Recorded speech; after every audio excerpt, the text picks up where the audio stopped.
When purchasing a home, one of the best options you're going to have out there to get the most bang for your buck is purchasing a new construction, especially if you're a first-time home buyer. Not only do you get the benefit of the brand new home and you got the day one warranties and nobody lived there before, by often working with an in-house lender, they will give you access to competitive rates. They help you with your closing costs, and sometimes the builder kick in some money to help you with finishes. You can also use that money to buy down the rate as needed. With that being said, I wanted to create a video to give you the top 5 things you need to know prior to walking into any model home.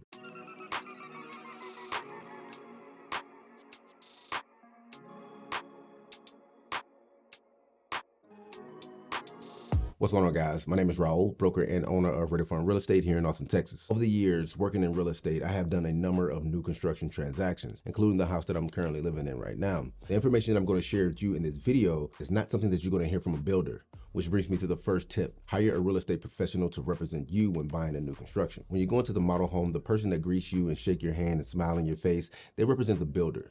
They have no fiduciary duty to you. They're only there to ring you up at the register and hope to get the builder the best deal possible. Without representation representing you, you put yourself at a disadvantage. By working with a real estate agent or broker, you are putting someone in between you and the builder who has your best interest in mind. The builder is there to sell a home and only will provide you with the minimum information needed to do so.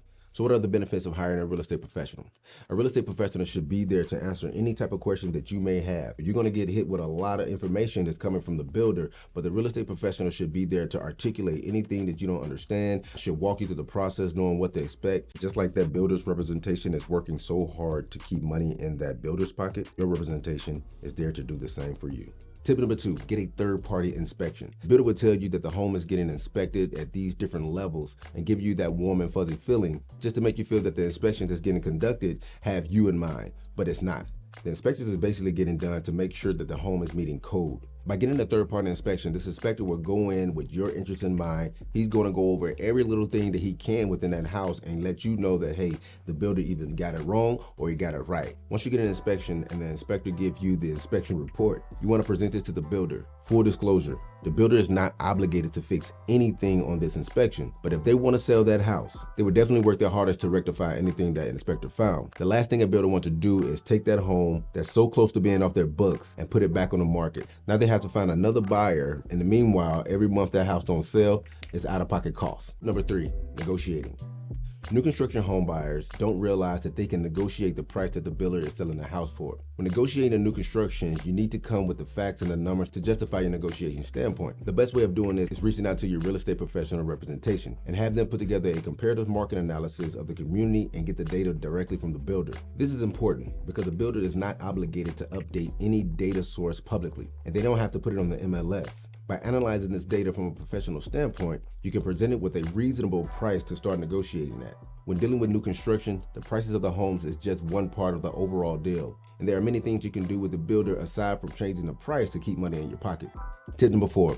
Building from the ground up versus buying a spec home. A spec home or inventory home is homes that the builder has already chosen the upgrades, the finish, the lot, and they're basically in the process of building it. These are the homes that the builder want to get rid of ASAP. They would love to finish building the home and have it on the contract so soon as they put that final nail in, you guys are ready to close. The builder is also rolling the dice by continually building these spec homes with no buyer in sight. D.R. Horton is one of the best of them. They will continue to build nonstop because buyers will buy just because they know their product, but that's not always the case. There are plenty of homes on the market right now, spec/inventory homes with no buyers. And that's when you go in there and make a deal. When building from the ground up, you pick everything from the lot, your finishes, but the builder will be very reluctant to change the price point. And a lot of times they will require you to come out of pocket once you hit that threshold of upgrades. For example, if the builder has allotted $10,000 for upgrades because they know the community, the home is going to cost a certain amount, the lot is going to cost a certain amount. That means you will only have a window for X amount of dollars when it comes to upgrades. This is just to keep the house comparable to the other homes in the community. My advice, if you're a first-time home buyer looking to purchase a new construction, I advise you to lean towards the spec/inventory homes. Just get in the homes, take the minimum finishes, whatever the builder put in there, and just ride it out for 2 to 5 years. There are going to be other homes in the community that's going to be worth more than yours, and that's okay because that's going to raise your equity, and you can use that equity to purchase your next home and put whatever finishes that you want. The 5th tip that I want to give you guys when buying a new construction is do not sign anything at the final walkthrough until all is completed. When purchasing a new construction, you're going to have a couple meetings with the builder. One of the first meetings is going to be the initial walkthrough.